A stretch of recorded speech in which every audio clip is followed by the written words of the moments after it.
Two more commitments for Louisville football and a whole lot of visits to discuss on today's episode of the show.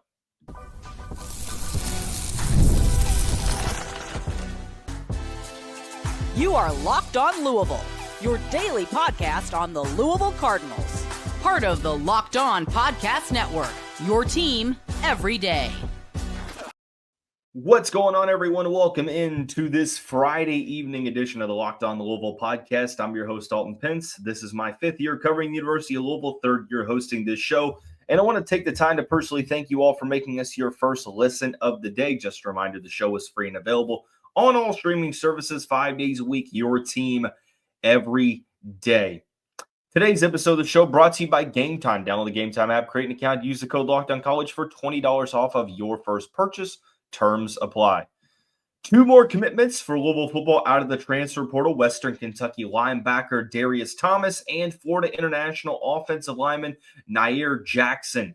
Two really good additions for Jeff Brom's program. There are a ton of visits going on either on Thursday to Friday, Friday to Saturday, you name it. But there are a lot of players that have either visited campus in the past 24 hours, are on campus, or are visiting campus coming up soon. So I do want to apologize for my lack of production on Thursday evening. I was ready to record on Thursday night. I was kind of waiting for some commitments, and we ended up getting the commitment from Darius Thomas. I'm like, okay, well, that's enough to talk about. And I was going to talk about some more visits, but ended up coming down with what I believe to be food poisoning, and I was completely out for the count. Struggling isn't really even the word that I would use, but I was out of commission last night. So I apologize for not having an episode. And I'm thinking to myself, okay, well, I definitely have to have a Friday one because there's a ton of stuff to talk about. So there's a ton of visits that we're going to talk about in the second and third segments. But we'll start out with the good news, or the best news. That is two commitments for Louisville. One on each side of the football. We'll start on the defensive side in chronological order. Thursday evening saw Western Kentucky linebacker Darius Thomas make his pledge to Jeff Brom's program. Darius Thomas, like we said, missed 2023 due to injury, and the safety converted into linebacker had a really good year in 2024. He was one of the best linebackers in the Conference USA. 6'2", 212 pounds from Miramar, Florida. This was his third year at Western Kentucky. He had 54 total tackles, 4 sacks, 1 forced fumble, and he was the fourth leading tackler, started all 12 games on the Hill. And like I mentioned, sort of the MO of some other linebackers that have played for Louisville really recently or are currently playing for them. TJ Quinn was one of them. Jalen Alderman. The list goes on. Stanquan Clark, safety converted into a linebacker. And I'll be honest, there's not a ton of film on Darius Thomas. You look at some highlight reels on his Twitter, and it's pretty clear that he gets after the ball really well. Louisville needs speed at the linebacker spot, and it seems like he has that. But it's really hard to get a grasp on what he projects to play with Louisville because – I mean, is he an inside guy? Is he going to be back in coverage? I think that there's two spots. I think number one, I think weak side linebacker is an interesting spot for him, just being able to cover sideline to sideline. I'm not sure that he's a traditional inside linebacker. I think he's a little bit of a hybrid that can play in a couple different spots. So I think weak side makes a lot of sense. He could be a candidate for the star position, which would, mean more plays in coverage like Ben Perry, like Antonio Watts, like Gilbert Frierson, just being able to play in coverage, but also close to the line of scrimmage as well. I don't think he's an edge rusher. Like I was thinking to myself, well, could he be like could he play in the guard position as a stand-up outside linebacker? He's 6'2", 212 pounds. So it would suggest that he's going to be more so in the back half of the front seven. So I think that he's probably more so a weak side linebacker or a star candidate, but that's something that we'll focus on moving forward. But I like the pursuit here. I like his hard-hitting ability, the ability to cover sideline to sideline. I mean, we don't know with TJ Quinn's status, whether he's going to play another season or not. You've got some players that will be moving on after exhausting their eligibility, and linebacker was a spot that Louisville just needed to add more speed and athleticism to.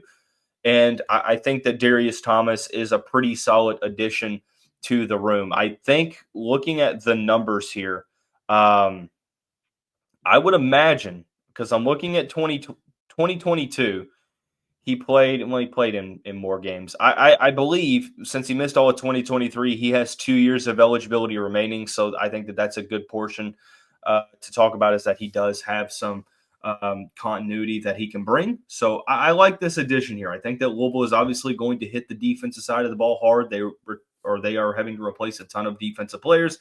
So it's nice to see the Cardinals add their first defensive commit. Over to the offensive side, Louisville got an offensive line commitment earlier this week. Purdue offensive lineman Mohamed Musa became the first portal commitment for the Cardinals, and their third commitment is another offensive lineman, Naeer Jackson from Florida International.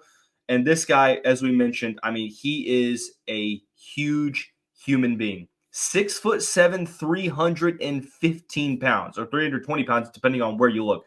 That is incredible. Like I said, I've seen some sites have it at 320, others have it at 315. Regardless, huge human being. And he's really quick on his feet, and obviously strong, is able to use his arms for leverage really well. Is going to play more on the interior. 24 career starts, and he has not allowed one single sack. That's incredible. That's incredible to hear. So you look at how Louisville's offensive line is looking at the moment. You have Renato Brown back at right guard. Pete Nigra will be returning at center. It's still to be determined whether Monroe Mills is going to take his final year of eligibility. It's kind of up in the air, but he has that available. So you could bring back your starting left tackle. Michael Gonzalez is going to the pros, so no surprise there. Right tackle, Rasheed Miller, before he got hurt, was looking really good towards the end of the season. So he's a guy that could slide into right tackle. And don't forget, Lance Robinson is back from a season-ending injury. That's something to focus on. But I say all that to say that as much as this offensive line unit caught some flack early on in the season, they really found their stride at the end of the year. Richard Owens did a great job coaching this unit up. They're bringing some pieces back. Look, I know that some of the guys entered the portal, Madden Sanker being one of them, but you bring some players back. But it's also key that, hey, we need to make sure that we are right in the trenches. And this is the second offensive lineman commitment. We'll go ahead and talk about the next offensive line visitor, because we're discussing offensive line. Louisville does, I believe. Now, this is where things get tricky, is because there's so many moving parts on visits. But from my understanding, Mississippi State offensive lineman Mykylin Pounders is on campus as we speak, or will be on campus pretty soon. Mykylin is coming over. He is transferring from Mississippi State, 6'5", 310 pounds, has played both of the tackle spots at his previous destinations. 30 games in his career. He has started 18 of those. The last 5 have been for Mississippi State. I'm trying to remember where he started out his career. Why am I drawing a blank on that? It was Memphis. He played as a freshman at Memphis, and then his sophomore year he was really, really good. And then, like I said, ended up transferring over to Mississippi State and has played pretty well at the offensive line level. I think it's going to be interesting to see how many more offensive linemen Louisville goes after. Obviously, they have a ton of scholarships to replace, but I'm more so curious on the scholarship distribution, like which way or how many spots is Louisville going to allocate for each position group. And it's pretty clear to me that, offensive line is one that they want to go ahead and they want to go ahead and add some depth and also add a ton of size. And something that I'm finding very similar in Naeer Jackson's film and Mikhail Pounders is the ability to move laterally. And that's definitely a key that I think the Cardinals struggled with a bit at the tackle spots. Pounders does a really good job of moving laterally. And if you return Monroe Mills, I mean, it's just icing on the cake at this point, right? So two really solid commitments, I feel like, for Louisville. They're hosting a ton of visitors on campus, and they sort of fall outside of Mikhail and Pounders. They fall into two different categories: receivers and defense. And the receivers, different skill sets. And I'm interested to see, what does this mean for Chris Bell? Obviously, Colin Lacey has announced his return and much more. So we're going to break it down, discuss who the three receivers on campus are, and much more when we come back on this Friday evening episode of the Locked On Louisville podcast. Card Nation, I love the hype and atmosphere that has been inside of the KFC Yum Center this season. I know that the team is shorthanded, but don't give up on this team yet. Continue to go to the Yum. And there's no better way to get your ticketing services than Game Time. If you download the Game Time app, you'll get a ton of benefits at your fingertips immediately. There's an all-in pricing feature that you can toggle on that will show the total up front with no surprise fees at checkout. You get a panoramic view from your seat in the app before you buy, and the Game Time ticket coverage. Your purchase is covered with the most flexible customer service policy in the ticketing industry. Take the guesswork out of buying tickets with Game Time Picks. Download the Game Time app, create an account, and use the code LOCKEDONCollege for $20 off your first purchase. Terms apply. Again, create an account and use the code LOCKEDONCOLLEGE for $20 off. Download Game Time today. What time is it? Game time. Also, while I have you, I want to take the time to tell you about our friends over at Homefield Apparel. If you've been listening to the show, you know that Homefield Apparel is the place that I like to go for all of my vintage Louisville needs. It's a premium collegiate apparel brand based out of Indianapolis, just up I-65. They have a focus on creating incredibly comfortable and officially licensed apparel with vintage college designs. You can go see Homefield Apparel literally in the Louisville campus store. I think it's still at the SAC. I could be wrong. It's been a while since I've been on Louisville's campus, but nonetheless, if you use my code CARDS24, you can get 15% off of your order. Go to homefieldapparel.com and see all of the various vintage designs and find your perfect college football and basketball gear. Once again, homefieldapparel.com to find all of your favorite Louisville apparel. It has been a whirlwind trying to keep up with who Louisville has on campus, who is on campus that I missed and is now not on campus, who's visiting Louisville tomorrow, who's visiting Louisville today. I think all in all, I read that Louisville has or either is going to have 14 players on campus during the first week of the underclassmen portal, and I think that that's pretty wild. So I'm like, how are we going to break this down? Well, it seems like Louisville is really trying to bring in that last receiver spot. And I came into the week hearing that there's a chance that Chris Bell, a very real chance that Chris Bell could enter the portal.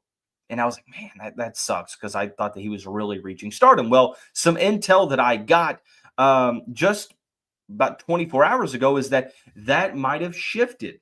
And that I think Jody Dimling might have mentioned it, but I had heard it from someone as well, that Chris Bell is now likely to stay at Louisville. So you have your 1-2 punch if that is indeed correct.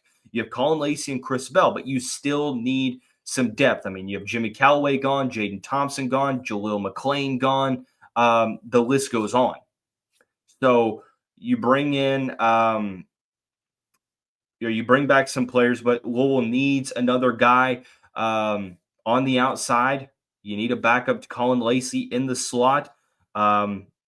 So let's take a look at who they have brought on campus. One that I was really excited for was Omari Kelly. And this was a guy that Louisville had recruited out of high school. He ended up going to Auburn, spent the first 2 years of his college career there, wasn't really able to crack the depth chart all that well, ended up transferring to Middle Tennessee State, and he had a breakout year.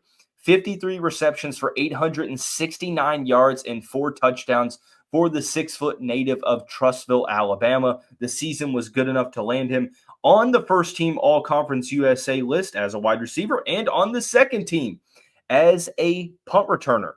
So I was looking at the return numbers here. 8 returns for 83 yards and a touchdown. I know that Louisville pretty much alternated returners.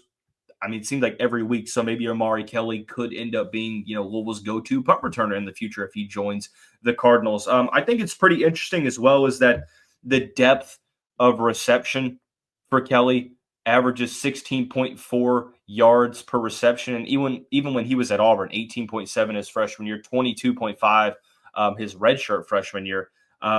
He was 4th in the Conference USA in yards, 8th in the conference in yards per catch. So honestly, he would be a great player to slot in alongside of Chris Bell and Colin Lacey, and that would be a really, really deadly wide receiving core. Let's continue to move through the list. A player that was on campus, I'm not sure if he still is, Troy Stellato, 6'1", 190 pounds from Fort Lauderdale, Florida. The Italian Stallion, as Dabo Swinney calls him, he's transferring from Clemson. Dabo said to mainly just get a larger role. I mean, Clemson has really good freshman wide receivers, Antonio Williams, Bryant Wesco. Stellato ended up getting injured in November and missed the remainder of the season. Injuries have become a talking point for him, but in 3 seasons, 66 catches, 616 yards, and 2 touchdowns. Operates mainly out of the slot, so could be a backup to Colin Lacey. Not really so much a yards after catch guy, but he's a pretty solid possession receiver. So if you're trying to fill some depth purposes, turning your attention to Stellato, who I believe I don't know, I think it's his uncle, Troy's uncle, played for Jeff Brom in the Arena Football League with the Kentucky Fire. So there is a connection to the staff here for the Italian Stallion. But if this is a depth move, it's sometimes hard to convince players to come to your university or your program, I should say, when you don't really have that much or that many targets to be able to offer. Like, you have a really good running back core. You have 2 really good receivers. Stellato is like, hey, look, you would have a role here as sort of a secondary slot guy. You've got Power 5 experience. And it's one of those situations to where I'm never really going to worry about I'm never really going to worry so much about wide receivers and weapons in this offense, just because Jeff Brom has been really, really good with, recruiting weapons and stuff like that. So the last receiver that will be on campus, I think he will be on campus either starting tonight or tomorrow or early the week next week. I'm not really sure. That's Justin Bowick, 6'4" from Powder Springs, Georgia. Spent his first couple of years at Eastern Illinois. Transferred to Ball State this year. Missed the first 6 games of the year. Ended up playing the next 4 and preserved his red shirt by skipping the last 2 games of the year. But in those 4 games that he played, 20 catches, 383 yards, and 3 touchdowns. Averaged 19.1 yards per catch. He has 2 years of eligibility remaining. Louisville doesn't have that jump ball receiver on the team. I think that Justin Bowick could fit that need because we don't know if Antonio Meeks is going to break out onto the scene and be a guy that Louisville can rely on. So just something to focus on. I think that this is a very interesting recruitment. I think that Louisville probably takes 2 receivers. No, I think that probably makes some sense. Like, Louisville needs to take a couple receivers just to fill the depth purposes. Maybe they go with a player with multiple years of eligibility like Bowick, who might play a small role his first year, but second year the role grows when Chris Bell probably goes to the league, Colin Lacey's gone, and you're having to replace more and more players on the offensive side of the ball. So wide receiver is one that I'm intrigued to see who they go after, and it could end up being a matter of who the quarterback is going to be. And truthfully, I know that some people are going to ask in the comments, but at this point, at about 8 o'clock on Friday, I don't really know about Miller Moss. I don't. I don't know which way he's leaning. If you made me go with a choice and predict it, I'd probably say Missouri, just because it seems like they came in and upped their offer, and it's unclear as to whether or not Louisville's going to match that. So I would probably say Missouri, but that is an intuition. That's not me hearing anything out of the blue other than, Louisville maybe not matching that offer. So Missouri side's confident. Louisville side's confident. Somebody's got to win it. Somebody's got to lose it. And hopefully Louisville's on the winning side. I imagine that's something that by the time we come back and record on Monday, we might know. So just keep an eye out for that. But when we come back on the final segment of this show, defense. Multiple defensive players. 4 defenders are on campus either yesterday, today, tomorrow. It's hard to keep up with, but this is Portal Jeff Brom for you. We'll break it down when we come back on this Friday edition of the Locked On Louisville podcast. Cardinal fans, Louisville is about, last time I checked, 11 or 11.5 point underdog against Kentucky in the men's basketball contest on Saturday afternoon. Be sure to tackle all of the sports action with FanDuel, America's #1 sportsbook right now. New customers can bet $5 and get $150 in bonus bets if you win. The FanDuel Sportsbook app gives you everything you need to place live bets on the NFL all in one place. So when you get a hunch in the middle of the game, you can check out the latest stats, view live play-by-play, and so much more on the same page where you place your bets. Just visit FanDuel.com to join today. You'll get started with $150 in bonus bets if you win the first $5 bet. That's FanDuel.com. Never waste a hunch. Make every moment more with FanDuel, an official sportsbook partner of the NFL. It's pretty clear that defense is a focal point for the Louisville Cardinals in the portal. I mean, you're replacing a good amount of production in 2024, and that was always to be expected. Some players have entered the portal that I wish wouldn't have, but it is what it is. Jared Dawson likely being one of them. But like I said, you just kind of have to roll with the punches and bring some players on to the team. We'll start out with probably the most notable of the 4, and this is no disrespect to any of the other ones, but this is probably the highest rated one at the moment. All Big Ten second team selection. Theran Johnson, defensive back from Northwestern, had a really good year from Indianapolis, spent the past 3 years at Northwestern, 53 tackles this season, 2 interceptions, had a pick 6, 10 pass deflections, which was second on the team in pass deflections. The only player in the Big Ten this year that had 10 pass deflections and 3 tackles for loss. So really, really versatile defensive back. He's one that I'm interested to see how he would be used, potentially in that card spot for Louisville. Really good in the Big Ten. So this is one for me that I look at and I'm like, yeah, I would really, really like to see Louisville add this guy. Sorry about that. My Wi-Fi accidentally cut out. Don't know at what point I ended up losing the stream there. But nonetheless, here's the thing about it is I'll kind of wrap it up with this. Theran Johnson is a defensive back with a ton of versatility, one that I think Louisville could really put that skill set to good use, and they need some help in the back half of that secondary. So Theran Johnson at the very moment is my top want in the portal on the defensive side of the football. Kind of moving on along, the Cardinals are hosting a player from Ontario, from Rutgers, Wesley Bailey, 6'5" edge rusher, 265 pounds. Played more in 2022 and 23, a guy that you look at the skill set, or not the skill set, but the stat sheet and the box scores, and you're like, why is Jeff Brom going after this guy? Until you realize that we had the same conversation about another Rutgers transfer, Renee Conga. And Conga proved a lot of people wrong, ended up being a key contributor for the Cardinals this season. So I think it's pretty interesting. Obviously, with recruiting you are going with skill sets that you feel like can help your team a ton.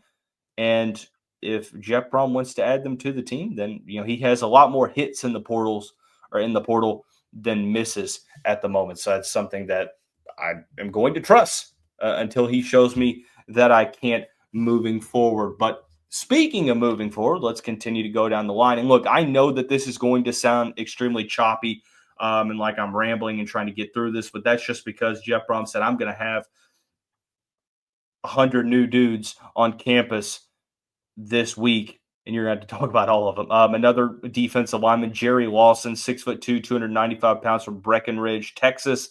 Spent 2 seasons with Abilene Christian, 90 total tackles, 2 pass deflections, 6 total sacks. Really solid player at that level. Obviously, the question is whether or not he can do that at the Power 4 level. Started 14 games, one of the best players at the FCS level, 14 tackles for loss, so something to focus on. Jordan Matthews from the Louisiana area, highly rated guy, ended up going to Tennessee, not really able to find the field much at Tennessee. And like I said, I think that Louisville is going to do their best to bring in as many portal guys in the secondary as they can. And I think that you're going off of the skill set here. Played in 5 games, I think, as a freshman. Didn't get a ton of work this year, but with Matthews, 6'2", good size for a cornerback. I could see Louisville taking a flyer on him. Sherrod Colville Jr. from Clemson, another player from Clemson, 2 seasons, 24 total tackles, 5'11", safety. It's one of those situations to where Louisville's going to bank on talent more so than production sometimes. I mean, you have to bring in 30-ish new players, and not all of them can be starting level guys. He was a really good player in the 2022 class, played in 32 games overall, 4-star prospect, 123 snaps this past season. So sometimes all it is a matter of getting a player some more playing time. So again, I would encourage you to do some more research on these players because it's really hard to go in depth when you have so many guys on campus and you only have so much time to talk about them. I'm hoping that Louisville can continue their success rate. And that's what we talked about, right? I mean, Demon Clowney and Mohamed Musa visit Monday. One of them commits. Darius Thomas visits. He commits. Naeer Jackson visits, he commits. So hopefully that makes sense for a guy like Miller Moss, who we just still don't know anything about, and also with Omari Kelly and Theran Johnson. But I'm hoping that we get some commitments to talk about over the weekend, so when we come back, we can break down their game a little bit more, and also hopefully, probably not, maybe not. I want to say probably not because that would be doing the team a disservice. But the spread suggests not. Hopefully, we're talking about a Louisville win over Kentucky basketball. This is the first road game of the season for the Cardinals. So we'll see. But that's going to wrap up this Friday edition of the show. Everyone have a great day. Have a great weekend. We'll see you right back here in a couple days.